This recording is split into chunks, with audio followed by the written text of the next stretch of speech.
Bom dia, meu amigo. Bom dia, Giane. Cá estamos nós Oh, novamente. que bom, viu? Fico muito feliz de ter você aqui com a gente. Eu também fico. Muita satisfação trabalhar com você. E o Adailton é um colega, constelador, mas a, a sua profissão é médico e um insaciável buscador desse conhecimento sistêmico. E há Exato. muitos anos atrás eu escutei na, um vídeo que ele fez, por um acaso eu escutei no Facebook, ele falando de um parto sistêmico, ele voltando para casa, dentro do carro, e ele Nossa! gravou, e aquilo me marcou bastante. Então, eu sou eu vivo buscando, né? Assim, eu sou apaixonada por esse trabalho sistêmico, abordagem sistêmica em primeiro lugar. E em segundo lugar, pelos colegas que conseguem transportar isso para a sua atividade. E aí eu acho isso incrível, tanto que eu sempre busquei trazer essas formações justamente por causa disso, para que o profissional leve para o seu ambiente profissional, né? Para a sua área, para a sua prática. E conhecer você pessoalmente, quando você esteve aqui com a gente, presencialmente, foi maravilhoso, foi um marco, assim, né? Saiu com uma legião de fãs, que é a sua característica de envolver, né, as pessoas durante o curso, durante a sua aula. E mais uma vez, nessa nossa nova proposta online, não tinha como deixar você de fora, de ter a sua presença com a gente. Então, é uma honra muito grande ter você por perto. Muito obrigada por estar com a gente. E hoje nós vamos falar, né, sobre essa área da saúde, que tem a ver com os vícios, com o alcoolismo, com os suicídios, né? E eu acredito que você tenha vivenciado, atendido várias pessoas dentro desse processo. Então, seja bem-vindo e pode se apresentar e fique à vontade. Bom, primeiramente eu agradeço, Giane, não somente o convite, mas é muito bom, né, estar dentro desse ciclo de amizade. E recentemente eu estava comentando com a minha esposa, assim, a diferença que existe hoje no nosso meio sistêmico do, do que eu vivia no meio médico, né? Então, assim, no meio médico é mais ou menos como todas as outras profissões. Cada um quer subir pisando na cabeça do outro, né? Assim, desvalorizando o outro, é, destruindo a imagem do outro.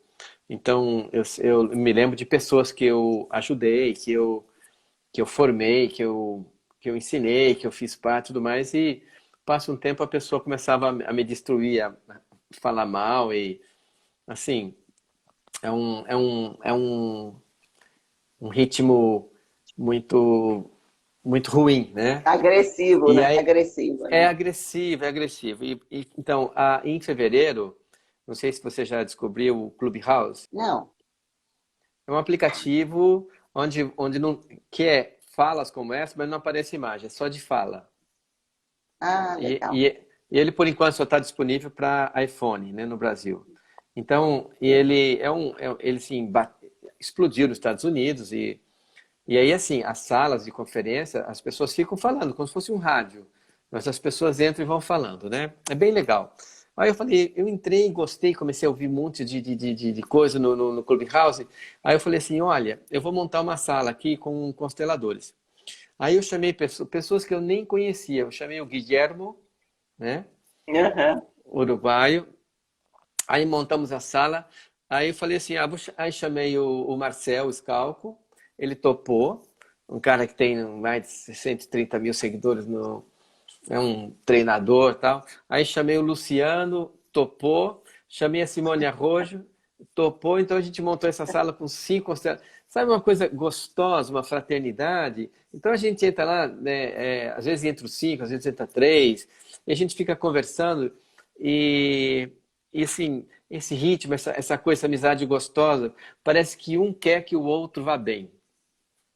Eu não fico preocupado se você tem 100 mil seguidores, 10 seguidores, 1.000 seguidores. Assim, eu não preciso subir, crescer pisando em cima da sua cabeça. Não, eu cresço junto com você.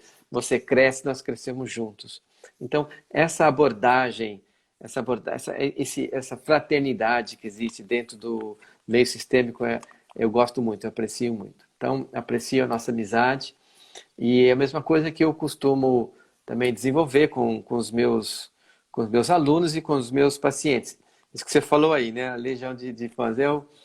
É usar um pouco esse dom, né? Esse carisma que Deus me Uhum. deu a favor de trazer para as pessoas uma motivação, um estímulo, uma inspiração para elas se tornarem pessoas melhores, né?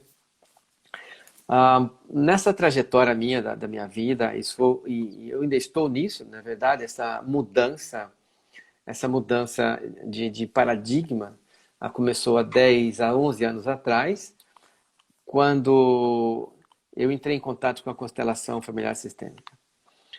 Entrar em contato, eu digo, quer dizer, eu passei por um processo. E aquilo me encantou. Você falou bem, né? Aquilo que faz sentido para mim, eu coloco na minha prática médica. Então, a alimentação que eu recomendo para meus pacientes é a alimentação que eu faço, né? O ritmo de vida que eu recomendo para meus pacientes é o ritmo que eu faço. Eu baseei na medicina chinesa e acabei tomando café da manhã e almoço e só. Então eu não janto mais. De um ano e meio para cá, é o que eu recomendo, é o que eu faço. Eu evito como muito pouco trigo, muito pouco leite. Então, quase zero gordura, óleo, inclusive azeite. E por aí, como amêndoas, Então, aquilo que eu recomendo, né, é o que eu faço. É aquilo que faz sentido para mim, né? Então, dormir cedo, acordar cedo. Então, o ritmo de vida para ter essa jovialidade que as pessoas tanto perseguem, eu incorporo no meu ritmo de vida. O melhor médico do mundo. Menos. Então, assim, e aí, assim, a constelação fez sentido para mim. E quando fez sentido, eu falei, como que isso vai incorporar na minha prática? Como que eu posso, através dessa abordagem, levar as pessoas que hoje me procuram com sofrimentos de vida, de alma, para uma vida melhor. E aí eu comecei a ver realmente que eu tratava o sofrimento emocional com homeopatia, com conversas, com, com aprofundamento na parte emocional, mas existia uma limitação. Aí veio a acupuntura, comecei a tratar com a acupuntura. Melhora muito, você tem o ti mental, você tem a parte emocional das constelações, aquilo. É maravilhoso. Mas tem uma limitação, né? A psicossomática, legal, tem uma limitação. E aí quando começou a entrar com essa questão da causa real, né? Aí foi tudo mudando de questão. Eu fui incorporando na minha vida, eu comecei, fui descobrindo meu pai, eu fui redescobrindo meu pai, desde a primeira constelação, e esse processo levou uns 3 anos, para eu me aproximar dele e ter o meu olhar dele, né? Que eu não tinha o meu olhar dele. E isso fez uma diferença muito grande, isso me deu uma força para eu sair de tudo aquilo que eu tinha me metido e que não fazia mais sentido, né? Não fazia um sentido para mim, fazia um sentido para os outros, né? Então eu vivia realmente, literalmente, para ser o Salvador, o Salvatore, né? Tá no meu nome. E, e aí, essa questão de a gente ser salvador dos outros, aí eu comecei a ver que isso trazia muito poder, né? E que esse poder me tirava da realidade. Então eu fui trazendo e fui colocando na obstetrícia, assim, incrível, né? E foi mudando muito, muda muito o padrão, porque quando você chega no ponto central e você toca ali, você não, a pessoa entra em contato com a verdade, né? Isso. E quando ela entra em contato com a verdade, ela tem duas opções. Ou ela muda, ou ela volta para trás e continua tudo como está. Voltar para trás continuar tudo como está, ela precisa fazer um processo de negação. E esse processo de negação ela se faz através de 3 formas. Uma, descaracterizando o médico, o terapeuta. Não, daí eu tô... Como que ele pôs aqueles pecinhas lá, foi falando um negócio, ele nem falou bom dia pra mim, sei lá, entendeu? Começa a pegar... Então, assim, tem pessoas que ficam com raiva do mensageiro. O mensageiro entrega a mensagem. Tá aqui a mensagem. Uhum. Ó, o e-mail tá aqui. Fica com raiva do mensageiro. A gente é mensageiro, né? A Larissa entrou aí, mensageira, né? Então, assim, a gente traz o quê? Abre o portal, abre a janela do subconsciente, daquilo que está escondido, da mente quântica, e fala, olha, o que fez você ficar doente é isso.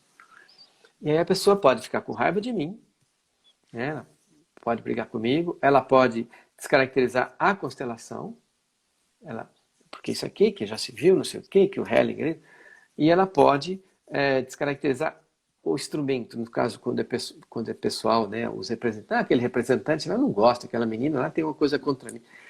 E volta tudo como está. Ou a pessoa entra, repercute com aquela verdade, aquilo que ela entrou em contato, e fala, não, está na hora. E eu sempre falo, né, assim, olha, aquilo que você não conseguir resolver nessa existência, nessa vida, você leva adiante.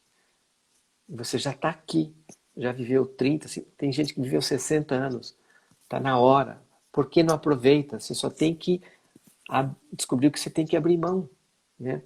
Abrir mão de algo. E aí algumas pessoas mergulham nisso. Isso é muito bom, isso é muito satisfatório, a gente vê os resultados, tanto nos cursos, nos workshops e nos atendimentos individuais que a gente tem feito, e é maravilhoso. Temas É, como esse que nós escolhemos hoje surgem todos os dias. eu, inclusive, quando estava construindo a matriz curricular da pós-graduação, eu pensei em você para esse módulo, porque eu lembro exatamente você trazendo essa reconciliação, esse encontro com seu pai, e é muito bonito eu escutar isso, porque eu sei quanto que vocês estavam próximos, né, nos últimos momentos da vida dele, assim, você e ter conseguido fazer isso, porque no workshop que eu participei com o Bert Hellinger, ele trouxe, ele atendeu um caso de um alcoólatra, e aí ele trouxe exatamente que aquele que o terapeuta que for acompanhar um cliente que seja alcoólatra, traga algum vício, é muito importante é importante que seja homem. E se for mulher, e traga atrás de você o seu pai. E esteja reconciliada com o seu pai. E também o terapeuta homem esteja reconciliado com o seu pai. Então, que essa força de poder lidar com isso, que é onde geralmente, a gente diz geralmente, porque a gente não faz um envolvimento central único, né? Não existe sentenças para abordagem sistêmica, mas geralmente tem alguma ligação com essa figura masculina, essa figura paterna. E qual que é o título da aula, então, para as pessoas que estão entrando, que estão nos assistindo? Qual que é É, essa parte que você separou para é, mim no seu curso? isso, o amor que adoece, né? Que é alcoolismo, suicídios, né? Vícios, porque aí nós temos vícios de diversas formas. Nós temos aí várias questões, tanto pode ser sexuais, pornografia, pode ser de compulsão de comprar, pode ser, são dinâmicas que surgem, que a pessoa ela é tomada por ela e ela não consegue sair daquilo ali, né? Que a gente vê que tem um fundo sistêmico muito intenso ali. E aí a gente vai oferecendo, olhando dentro das constelações, onde que está conectado esse amor que é cego e que impede a pessoa de vir para um novo momento, um fluxo da vida. É muito estranho falar nisso, amor que adoece, né? É Porque isso. o amor nunca adoece. Eu tenho um grupo de mentorados, é uma mentoria que eu dou a cada 3 semanas, são terapeutas. E uma delas, no encerramento dessa primeira fase, trouxe a seguinte situação. Daí eu tô, olha, queria te agradecer porque você me trouxe à tona o ódio que eu tinha dos homens, do masculino. Isso foi há um ano, quase 2 anos atrás, onde eu estive na cidade dela, eu dei uma vivência. Depois ela entrou nessa mentoria, e aí, recentemente ela contou. Olha, eu tive um casamento, tive um filho, né? Depois eu me separei e casei com um outro homem. No começo era tudo bem, mil maravilhas, mas logo, logo começou a haver abuso emocional, abuso físico, violência, ameaças. E ela ficou com esse homem 12 anos. E ela atendia pessoas que estavam em relacionamentos abusivos. Abusivos. E ela falava assim, eu entendo você, por que você não consegue sair? Né? E ela não conseguia sair. Nesse trabalho que a gente fez esse ano, ela me falou assim, eu queria compartilhar que há um mês atrás, eu consegui na delegacia de polícia, eu fiz queixa do camarada, estava com meu filho, que é advogado, que me acompanhou nisso, e que desde então ele foi avisado pela polícia e eu estou sob proteção, porque ele me ameaçou de morte várias vezes. E eu estou, assim, eu consegui finalizar aquilo que eu não conseguia. Aí ela falou assim, a história disso tem a ver com o amor. Quando eu era pequena, minha mãe me batia até eu urinar. Enquanto não fizesse xixi, ela não parava de bater. Eu e minhas irmãs. Esse era o padrão da mãe. Bom, ela cresceu. Então a pergunta é, qual que é o amor que essa filha tem? Como que essa filha mostra amor por esta mãe? Que dizia, eu te amo, mas eu te corrijo. Eu te corrijo, eu bato em você por amor.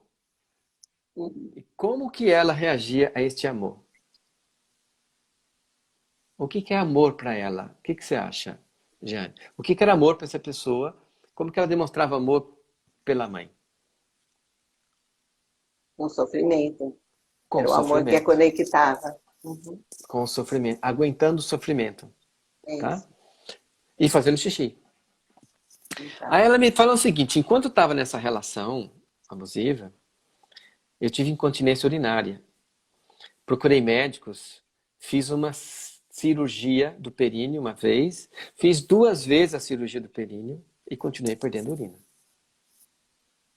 Porque era a forma que ela demonstrou. Então ela não procurou um homem como homem. Ela procurou um homem para quem ela entrasse numa situação de sofrimento.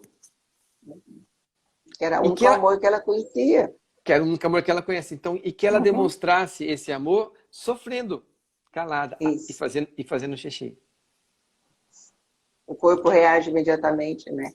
Registro da memória celular. Isso. E, e, quando, e quando ela depois foi tendo assim, o lampejo da consciência, em que ela viu, mas o que eu tenho a perder? Ah, ele pode me matar? Tá bom. Mas vamos. Então ela teve essa força. E desde que ela conseguiu ir na polícia, fazer a queixa, ela nunca mais perdeu urina. Então o que a gente vê aí? Qual é o amor que adoece? O amor que adoece é esse amor. Isso. É o amor que a gente tem pela mãe ou pelo pai mais do que eu. É o amor, eu amo minha mãe mais do que eu me amo. Eu amo o meu pai mais do que eu me amo. E o que é grave? O que é grave é que muitas vezes essa manifestação de amor da minha mãe ou do meu pai vem travestido de abuso, de violência, de desrespeito, de alguma forma que passa por cima de mim, que eu tenho que negar a mim, que eu tenho que abrir mão do meu sucesso, no meu caso, né, como eu tive que abrir mão internamente de ter filhos. Foi uma decisão inconsciente, porque eu não tinha meu pai dentro de mim. Eu não tinha tomado o pai. Como que eu posso ser pai se eu não tinha tomado o pai? Né? Então, essa vivência, ela representa muito bem isso. Qual é o grande conflito? O grande conflito é quando nós nascemos. Um pouco antes. Quando nós aterrissamos no aeroporto, que é o útero da mamãe.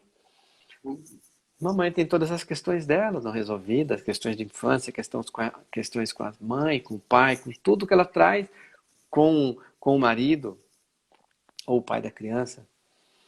E aí, o feto, dentro da barriga da mãe, entra em contato com tudo isso, numa dimensão totalmente espiritual, anímica. E aí, ela tem que lidar com isso. E o grande confronto é: você vai me ajudar? Você vai cuidar de mim? Eu preciso que você cuide de mim. Né? Eu atendi um rapaz que tinha 38 anos. E ele chegou e falou assim: doutor, eu quando era pequeno, eu imaginava que quando eu fizesse 30 anos, eu ia ter família, ter filhos. Eu falei: e como é que tá a sua vida? Eu tenho 38, eu não tenho filhos, eu tenho uma namorada, mas que não é nada muito sério. Eu falei: tá bom, como é que tá a sua vida? Aí a vida dele, né? Aí colocou as pecinhas no atendimento individual e ele deu para ver a relação dele com a mãe. Falei: mas você tem uma relação muito próxima com a sua mãe. Ah, sim, minha mãe, meu pai morreu há 12 anos atrás. E quando meu pai morreu, antes de morrer, ele me pediu: cuida da tua mãe. E ele cuidou. Ele trabalha que nem um louco, trabalha bastante. Ele comprou um apartamento, deu para a mãe. Ele paga o condomínio da mãe nesse apartamento. Até o vale alimentação que ele recebe por semana, ele dá para a mãe comprar comida. E eu falei: tem espaço para uma mulher? Tem espaço para uma família? Não tem. Ele está amando o pai morto mais do que ele ama ele mesmo. Ele está amando a mãe mais do que ele ama ele mesmo. Não tem vida, não tem assim, permissão de conectar com a vida e viver a vida dele. Porque ele ganha um poder cuidando da mãe e cuidando do papai que já morreu. Então essa situação, assim, ela é muito comum nas pessoas que adoecem. Esse caso último que eu te falei, pela medicina, ele é considerado normal, sadio. Mas não pela gente. Ele está nessa visão do amor que adoece, ele está doente, muito doente, porque ele está doente de amor, ele está doente lá na alma dele. Ele não tem permissão para ser feliz, para ter filhos, para ter uma família. E no alcoolismo, a gente observa que essa conexão com esse amor, ela está numa dor, uma ferida muito grande. Uma ferida imensa, uma dor absurda e que ele não consegue lidar com essa dor. E aí ele usa da bebida para poder se abstrair disso, para que ele possa não sentir a dor. Né? Então, Uhum. a gente vê muito o quanto, quão profundo é isso daí, para poder ir até lá aos poucos, para poder achar realmente o ponto central onde Uhum. começou essa dor. Uhum. Normalmente é dentro do útero. Assim, eu tenho visto que, eu não sei uma porcentagem exata, mas assim, se a gente vai lá dentro do útero, no momento dos Da primeiros, concepção. desde a concepção, o que veio de Uhum. trás, né, como que as pessoas, assim, entram nessa sem perceber, né? É incrível, assim, como que a importância da mãe, né, para o filho, para a filha, porque a alma da criança fica conectada à alma da mãe, a alma da criança fica dentro da alma da mãe, né, durante um tempo, 9 meses.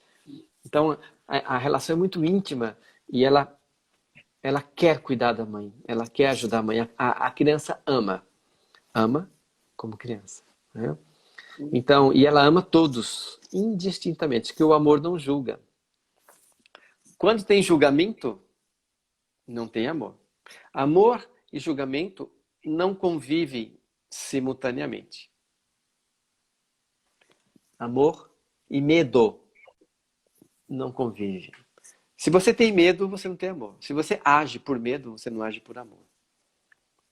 Amor maduro, amor adulto, amor que olha o outro, amor que respeita e que considera, né? Então, as doenças de amor, as doenças, os vícios, as dependências, sejam ela química, emocional, sexual, em todos os níveis, ela vem justamente disso, da pessoa não estar conectada com o amor próprio. Por exemplo, é muito comum no alcoolismo, sabe o que eu falo dos dependentes químicos, dos alcoólatras? É. Tem paciente que chega assim, fala seu pai, meu pai era alcoólatra. Falei, como assim? Ele bebia muito, ficava violento, batia na minha mãe, batia nas minhas irmãs e tal. Tá, ok. E aí? Não, mas quem que era seu pai? Ele era alcoólatra. Você resume, às vezes uma pessoa que viveu 60, 70 anos numa palavra, numa característica. O que eu digo assim, os alcoólatras são os mais amorosos. Os dependentes químicos são os amorosos. Porque eles carregam, eles tomam sobre eles a perturbação sistêmica que estava, o distúrbio, o sofrimento. E quando um pai é excluído por uma mãe, no coração, ou verbalmente, seu pai não presta, seu pai não serve para nada, seu pai não serve nem para trocar uma lâmpada, seu pai é um alcoólatra imprestável, seu pai é isso,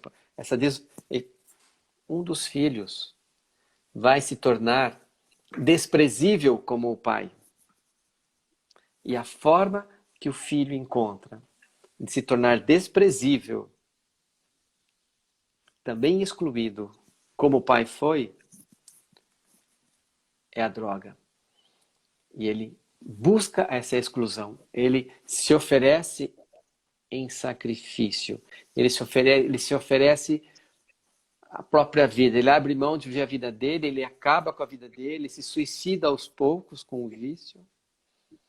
Mas ele fala assim, então papai, eu me torno como você. Mamãe não te amou, minha mãe te excluiu, mamãe te mandou embora. Mas eu represento você aqui, pode ficar tranquilo. E essa dinâmica é uma dinâmica, eu imagino que você tenha visto isso também muitas vezes. Sim, sim. Em muitos casos a gente vê essa falta de identificação. Ou seja, eu não me sinto, não me conecto com aquilo que eu vivenciei, então eu me perco daquilo que eu vivenciei, e aí eu não me encontro. Então eu não me encontro como pessoa, eu não me encontro como ser humano, e aí eu faço diversas coisas e é uma fuga inconstante, incessante de estar em contato realmente com aquilo que eu gostaria de ser, né? Então a gente observa que há um conflito, a pessoa ela está totalmente fragmentada. Uhum. E aí quando você trouxe essa frase, né, eu amo meu pai mais que a mim, do que a mim, eu amo minha mãe mais que a mim, isso aí faz todo sentido, porque onde que eu estou nessa história que eu posso fazer diferente?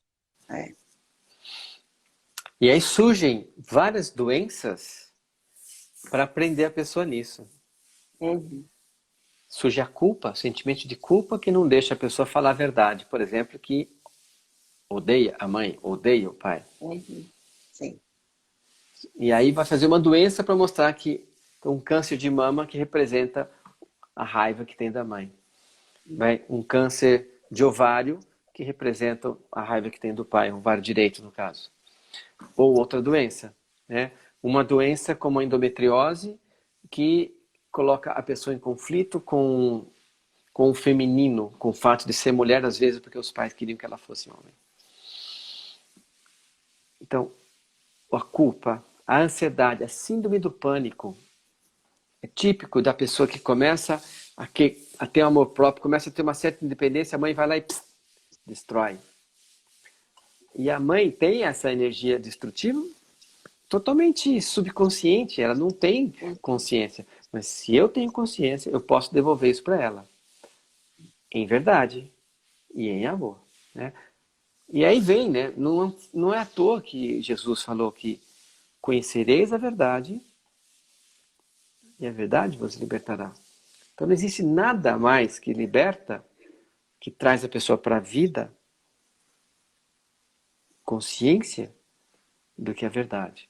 E é isso que a constelação familiar sistêmica faz. Ela põe a pessoa em contato com a verdade. Quem quer? Por isso que muitas pessoas sentavam, eu tive o privilégio de participar de muitos seminários com Hellinger, presenciais, né? Era assim, era muito comum a pessoa sentar do lado dele. Então ele falava, quem quer fazer um trabalho aqui, quem quer trabalhar um assunto? Ah, você também, certo? Ele dava uma olhadinha assim, ele olhava para a pessoa do lado, então assim, pode sentar. Mas por quê? Não, eu não vou trabalhar com você. Você riu de mim. Aí a pessoa fala, eu não ri, não. Mas também você riu de novo, pode sentar. Aí chegava um outro falando, você veio jogar comigo, você veio me testar, pode sentar. E aí ele não entrava, ele não caía. E ele terminava falando uma frase em alemão que é muito legal, que ele falava assim, ich bleibe, que quer dizer, eu permaneço. Eu fico na minha. Eu não vou te explicar, não vou te justificar. No dia que você estiver pronto, você volta. Pergunta aqui, a dependência está relacionada diretamente com o pai? Grande parte das vezes, porque muitas vezes o pai é o excluído. A dependência química está relacionada com exclusão. Quando a mãe, no coração dela, não quer mais aquele pai, exclui aquele pai porque ele é cheio de defeitos, como se ele não pudesse ter defeitos e como se ela não tivesse defeitos. Então, a criança, por amor, se identifica com isso e se torna desprezável como o que foi excluído. Isso é amplo, né? Isso é muito amplo. Recentemente atendi um rapaz com 22 anos que veio porque ele fumava maconha. E eu falei, mas o que aconteceu? Faz tempo? Ah, faz tempo, tal. Meu pai me pôs para fora de casa. Eu falei, você foi para onde? Ele falou assim, não, eu ainda não saí. Eu tenho 30 dias para sair, né? E aí ele falou assim, eu vou para São Paulo, tal. Mas o que aconteceu? Não, meu pai é militar e ele não aceita que eu fume maconha. E parece que eu estava pedindo isso, né? Falei, ah, tá bom. Então, coloca as pecinhas aqui, coloca você, seu pai, sua mãe. Aí ele colocou ele de frente para o pai, não olhando para a mãe, o que significa que ele vê no pai a fonte de amor, né? E colocou a dependência química na frente, entre a dificuldade que ele tem de se expressar. Ele não olhava nos meus olhos. Ele olhava assim, ele falava comigo, com você, tá falando assim, tá vendo? Como eu estou falando com você. E ele continuava falando, mas ele não. Então ele não sentia esse amor, não sentia essa segurança, né? E, e aí finalmente ele viu que ele tinha colocado esse pai num outro lugar. E que, vamos dizer assim, a maconha era a única forma que ele tinha de fazer alguma coisa errada. Eu falei, tá bom, vamos fazer uma meditação aqui. Fecha seus olhos, olha para o seu pai. Você imagina seu pai. Tá bom, consegui. Como é que ele tá? De farda. Então ele viu o pai com essa autoridade rígida, com esse amor agressivo. Ah, meu pai era muito violento. Ah, sim, meu pai é bipolar. Ah, tá. E eu também sou bipolar. Falei, uhum. Então, bipolar é doença? Aí sim vira doença, né? Porque antes era só um sofrimento. Então, a bipolaridade é que é a criança que não consegue amar o pai e a mãe ao mesmo tempo. Se ela ama a mãe, o pai não vai ficar bem. Se ela ama o pai, a mãe não vai ficar bem. Então, acaba não amando nenhum dos dois, ou ama um, ama o outro, ama o outro, fica aqui, princípio da realidade, certo e errado, e acaba não se amando. E aí a droga traz um consolo. O vício, ele é um bálsamo em cima da dor. O vício é um bálsamo em cima daquilo que dói. Seja o abandono, seja o desrespeito, seja o esquecimento, seja a rejeição, seja o abuso, seja qualquer uma das emoções que ferem a alma de uma criança. O vício é um bálsamo para não deixar aquela ferida doer tanto. E aí, com o vício eu consigo lidar. Com aquela ferida, que é a verdade, eu não consigo olhar. Tem uma pergunta aqui, onde é o meu lugar? A gente, eu vejo muito essa questão de quanto nós, enquanto crianças, a gente assume, vê algo acontecendo no nosso sistema familiar e a gente arregaça as manguinhas e fala lá, daqui, deixa que eu seguro isso, deixa que eu carrego, e chegamos na vida adulta, nós estamos até aqui com coisas que não são nossas, né? E a gente abre-se e fala assim, cadê eu nesse processo? Então, buscar ver quantas coisas que nós nos desidentificamos para encontrar esse lugar, não é? E aí tem uma outra coisa mais grave. Posso piorar a situação ou não? Pode. No caso desse menino com a bipolaridade, ele colocou duas pecinhas pequenininhas entre ele e o pai. E eu entendi que aquilo ali eram 2 abortos. Na hora eu falei assim, que filho você é? Eu sou o segundo. Qual a diferença de idade de você e sua irmã? 4 anos. Falei, 4 anos dá para ter 2 abortos aí tranquilamente, né? Eu tenho um sistema que a pessoa faz para ver qual que é o lugar dela. E aí ele falou, eu não sou o segundo. Aí ele falou, eu não sou o terceiro. Eu sou o quarto. Então você é o quarto. Então você estava ocupando o lugar de outra pessoa. Então, onde é o meu lugar? Primeiro você tem que saber qual que é o seu lugar de filho. Né? Esse é um ponto fundamental. Segundo ponto, o lugar de filho é o lugar de filho. Enquanto é filho. Porque enquanto você olha para pai e mãe, você é criança. Né? Ontem eu atendi uma pessoa que veio porque ela tem uma insônia, ela tem uma depressão muito grande, uma ansiedade, uma coisa que ela não consegue viver, ela não consegue ser feliz. Ok, colocou as pecinhas e via assim. Ela totalmente no lugar da mãe. E a mãe presa no passado, olhando para o passado, lá nas crenças dela, e ela do lado do pai. Tem o marido, tem o filho, mas ela está ainda como no lugar da mãe. Então ela está presa no passado, no papel de filha. Então ela não virou mulher adulta. Então o filho tem problema, o filho tem transtorno de atenção, o filho tem um monte de coisa, o casamento é problemático. Porque ela não está presente no casamento, ela está no passado. Então o seu lugar é como filha até os seus 15, 18 anos. Saiu daí, vida adulta, com você. Seu lugar como mulher, seu lugar social, seu lugar nessa cidade, nesse país, nesse planeta, qual que é a sua função.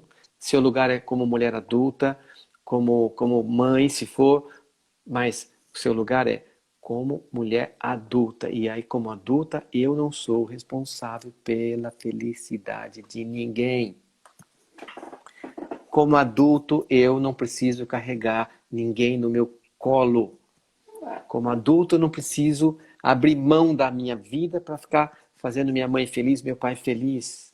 Como adulto, eu entendo que só posso fazer uma pessoa feliz neste mundo.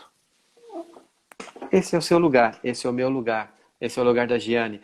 É a plantinha, nasce ali, é onde você vai criar raízes e dar frutos.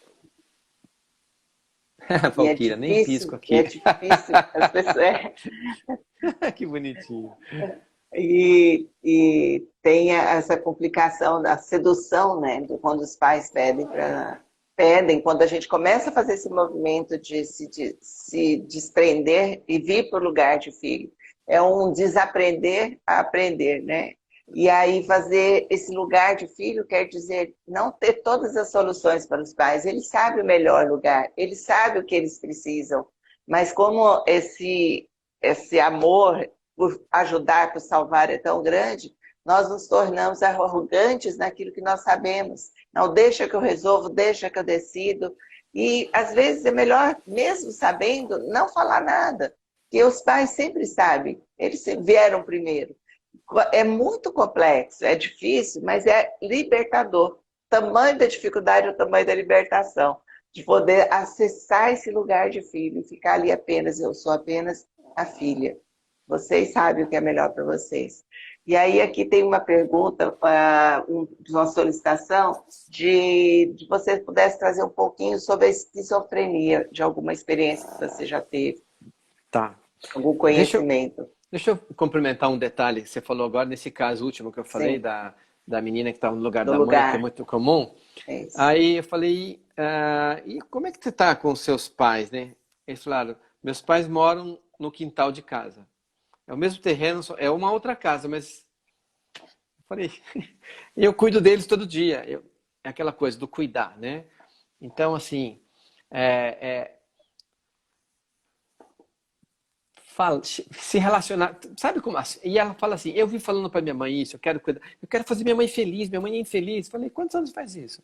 Ah, quase 40 anos. Você conseguiu? Não, nunca vai conseguir. A gente quer fazer a mãe feliz como? Ajudando, cuidando. Não funciona, não funciona. É só eu que posso me fazer feliz.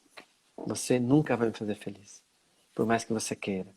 Então, é, é, é fundamental esse acordar. E aí a gente precisa de ajuda para isso. E muitas vezes a droga ou o vício, tem tanto vício. Você falou É. vício de compras. Hoje em dia tem um vício novo que é o vício do Instagram. Uhum. Tem pessoas que ficam 1h30, 2 horas por dia no Instagram. E o tempo passa e ela não fez o que tinha que fazer. Não estudou, não leu, não, né? Então, assim, são vícios. O que é o vício? É o bálsamo que alivia a dor da ferida da alma. Alguém escreve é isso aí, ó. O vício é o bálsamo que alivia a dor da ferida da alma. Esquizofrenia é um grande sofrimento também. E são pessoas amorosas. Uma vez eu atendi um rapaz, um homem de 50 anos, ele falou, qual é a sua questão? Eu não consigo ter sucesso profissional. Ah, tá bom. Eu montei uma empresa, não deu certo, montei um posto de gasolina, não deu certo, montei um comércio, agora está complicado com meu sócio, não sei o quê.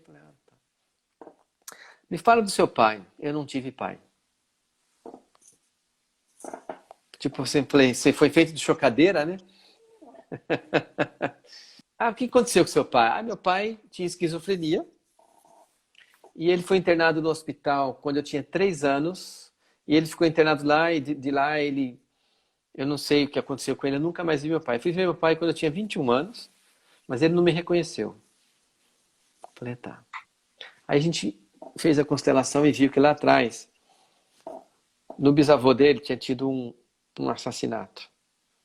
E tinha um monte de outras doenças mentais. Eu olhei para ele e falei assim, o seu pai pegou nas costas dele toda a doença para que vocês 3 filhos tivessem uma vida normal, tivessem uma vida boa. Ele começou a chorar. Para que você tivesse chance de ser alguém. Ele deixou de ser. Ele viveu em manicômios. Ele viveu a loucura para que vocês tivessem chance. Esquizo, em grego, quer dizer dividido. É uma divisão. E aí eu vou falar uma outra frase que eu quero que vocês esqueçam. Enquanto há polaridade, não há verdade. Enquanto há polaridade, não há cura. Enquanto há polaridade, não há amor. Porque o juízo, o julgamento é uma polaridade, o medo é uma polaridade. Enquanto há polaridade. Então, enquanto existe, como na bipolaridade, que é uma esquizofrenia leve, avançadamente, isso, a pessoa cinde e ela perde o contato com a realidade. Porque a realidade é muito dura. Na realidade, ela não, é muito dura. Ela não pode amar o pai e a mãe. Ela não pode aceitar esse pai. Seu pai é terrível, seu pai é aquilo, você não pode amar esse homem. Aí a mãe sequestra o filho, em alguns casos. Mas é uma cisão mais profunda, Giane, uma cisão entre a vida e a morte. Exato. É não estar vivo. É uma cisão entre o mental e o emocional. Eu fico com o racional para não sentir. E aí eu uso todas as formas de bálsamos. Hoje é a modernidade, muitos bálsamos, né? Tem gente que viaja. Tem gente que usa a sexualidade como bálsamo para não olhar. Tem gente que ajuda os outros. Tem gente que vive para ajudar os outros para não olhar para si. E lá na frente a conta vem. Então, tudo isso é esquizo. Esquizo é cisão, cindido, dividido. É quem não tem permissão para ser ele mesmo. Não tem permissão para viver plenamente. Eu atendi um caso que o conflito entre o agressor e a vítima, né? E em muitos casos ele vem de assassinatos dentro do mesmo sistema familiar, ou seja, sogro matou genro, irmãos, tios, primos, várias situações que seja dentro do mesmo sistema. Um dos últimos casos que eu atendi tinha a ver com uma constelação em grupo, surgiu essa questão de dentro do próprio sistema, e era tão forte, e aí a cliente trouxe a questão do irmão dela, que era um tio, uma região de garimpo, né, havia assassinado um sobrinho por questão de briga de ouro, de pedras que eles tinham encontrado, tudo. E na época o garimpo era muito violento, hoje já está mais organizado, mas era uma coisa muito forte, muito, assim, muito primitiva, né?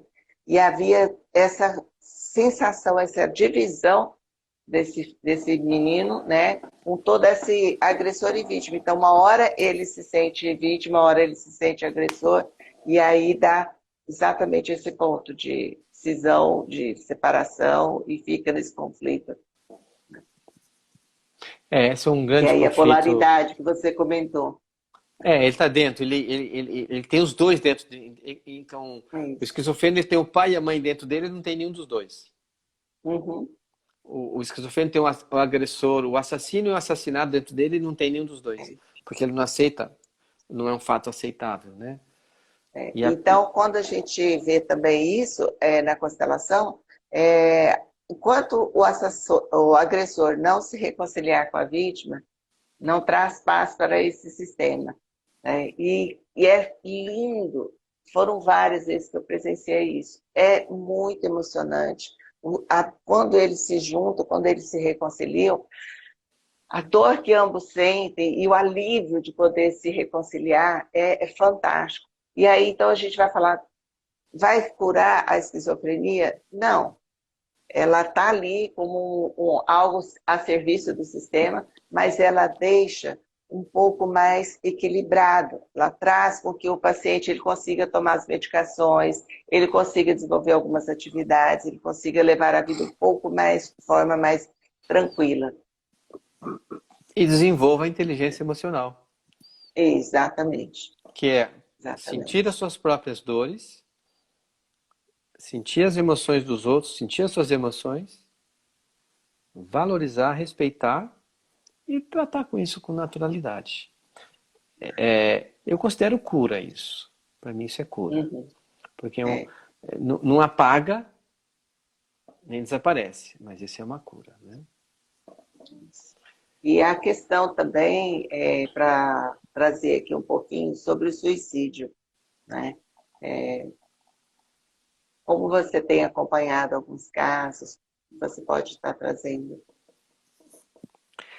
Então, o suicídio, para mim, ele tem muito a ver com abraçar um destino. Ele é um pouco como a homossexualidade. É um destino que está proposto para aquela pessoa, pelo sistema, né? E, e depende de muitas, vamos dizer, muitas variáveis. Exato. Porque existem alguns fatores momentâneos que fazem uma pessoa tomar uma decisão pelo suicídio. Ela vai alimentando aquilo, ela vai pensando naquilo, ela vai até um dia que ela tenta. O suicida, ele está a serviço do sistema familiar dele,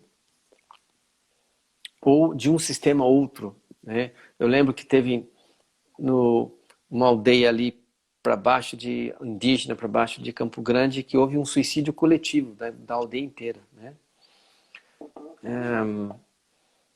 Então, o suicídio é quando o suicida não quer morrer, Giane. Uhum, Ele tem amor. Ele tem amor uhum. também pelos sistemas. É que esse amor pelos outros é maior do que o amor que ele tem por ele, né?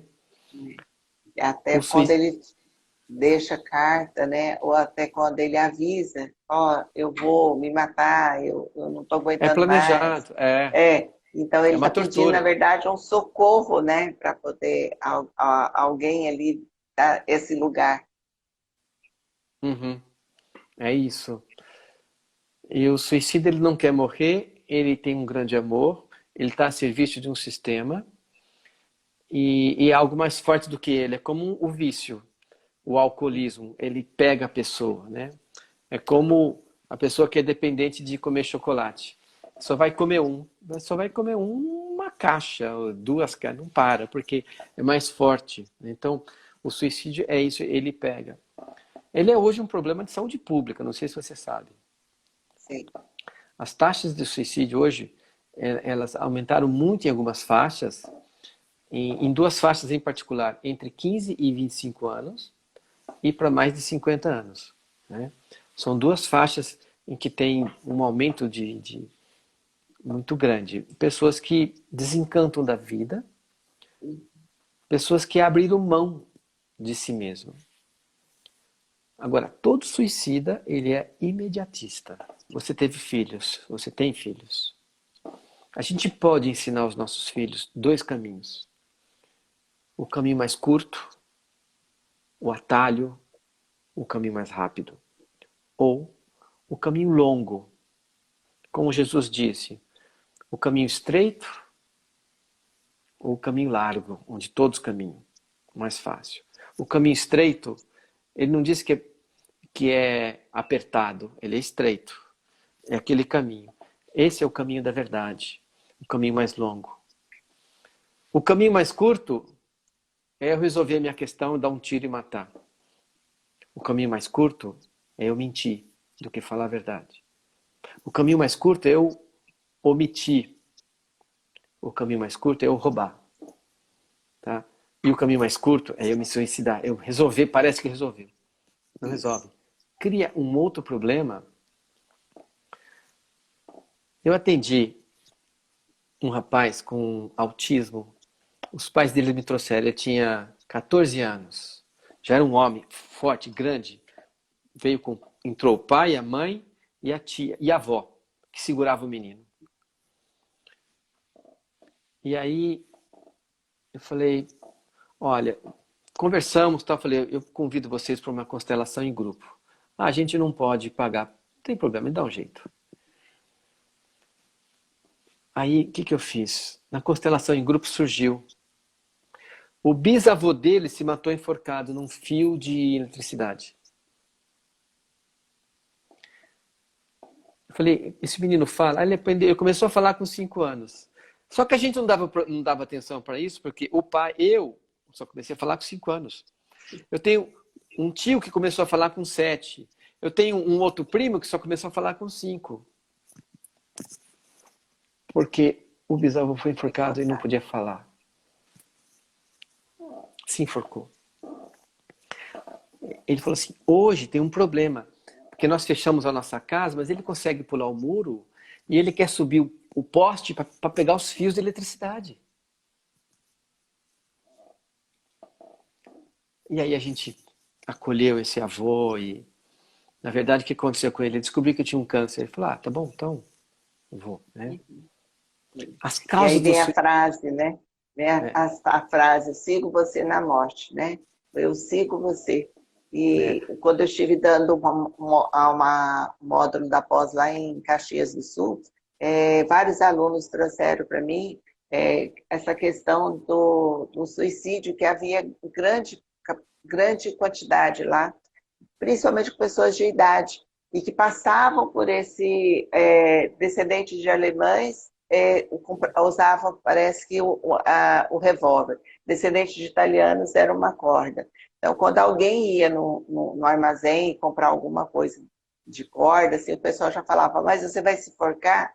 Que era algo já muito assim, recorrente, sabe? Que era exatamente esse, sigo você na morte, né? E poder olhar para isso. E uma pessoa que trouxe, a Alessandra, do sogro dela, que tentou suicídio 4 vezes, e eles têm medo disso acontecer novamente. Então, poder olhar para essa tentativa dessa pessoa, esse desespero de não encontrar uma saída, ou a que ele está vinculado quando ele tenta isso, né? Que traz um sofrimento enorme, inclusive para a família, dessa vulnerabilidade de tentar salvar. Inclusive aqueles que têm algum parente, algum ente querido que tenha feito o suicídio, eles se sentem culpados, eles se sentem incapazes de Não ter deu atenção, não socorrido, viu os de não sinais. ter feito algo para que pudesse evitar isso.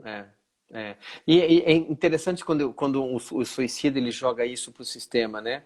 Eu tenho uma aluna que o avô dela, alemão, morava no Brasil na época da guerra, e a guerra ia contra a Alemanha e ele ia perder, falaram que ele ia perder todas as posses, as propriedades, as coisas que ele tinha construído. Então ele se matou para salvar a família, para que não tivesse prejuízo para a família. Exato. E ninguém falava que eles iam prender todos os alemães aqui no Brasil. Pô, chegou que iam colocar eles em campo de concentração. Ele falou, então, não vou dar essa vergonha para minha família. É Né? isso. Então, também como eu disse, é um ato de amor, muitas vezes. É um ato de amor pelo sistema, é uma pessoa amorosa, é uma pessoa imediatista, mas é uma pessoa que, em vez de resolver um problema, cria muito. E pros descendentes, para neto e bisneto. Sim. Então, para a gente finalizar isso, a nossa live de hoje, talvez você hoje tenha questões, talvez você tenha medos, você tenha raivas, você tenha desejo de vingança, talvez você viva uma mentira, talvez você tenha algum problema, um conflito emocional. Isso que você não consegue resolver pode afetar a vida do seu bisneto. Pode afetar a vida de uma pessoa que vai nascer daqui a 50, 70 anos. Porque fica no sistema. Aproveita. Você já descobriu o que é. Falta tão pouco. Caminha um pouco mais. Integra isso. Acolhe quem estava excluído. E se dignifique a ter uma vida de qualidade, de amor próprio e de verdade. Um bom dia para todos vocês. Beijo no coração, Giane. Muito obrigada, meu amigo, por mais esse encontro de tantos compartilhamentos, né?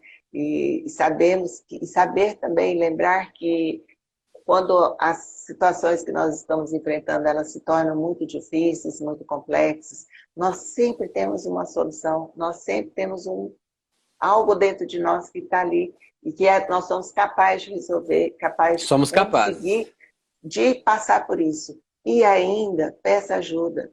Né? Todos nós temos pessoas, temos recursos também para procurar ajuda. Não dá conta, procure ajuda. Alguém para conversar, um vizinho, um amigo, dá um telefonema, entre aqui no Instagram, tem o doutor Adailton, tem todos nós que estamos aí a serviço disso. Muito obrigada por vocês estarem presentes e contribuindo com tudo isso que foram oferecendo perguntas, algumas não foram respondidas, mas na pós, o Adailton vai estar todinho para vocês e a gente espera vocês lá. Então, muito obrigada, amigo. Um bom restinho de quinta-feira para você e fim de semana também. Está Obrigado, chegando. Giane. Queria te parabenizar por essa empreitada, essa energia que você coloca no Instituto e na difusão, divulgação dos cursos, da formação. Você está formando consteladores, você está formando terapeutas sistêmicos, você está formando pessoas com uma mentalidade amorosa de lidar com as dificuldades da vida de uma maneira diferente, uma maneira construtiva, uma maneira realista, e parabéns por isso, que esse amor que você coloca em tudo isso daí. E muito Muito obrigado. obrigada.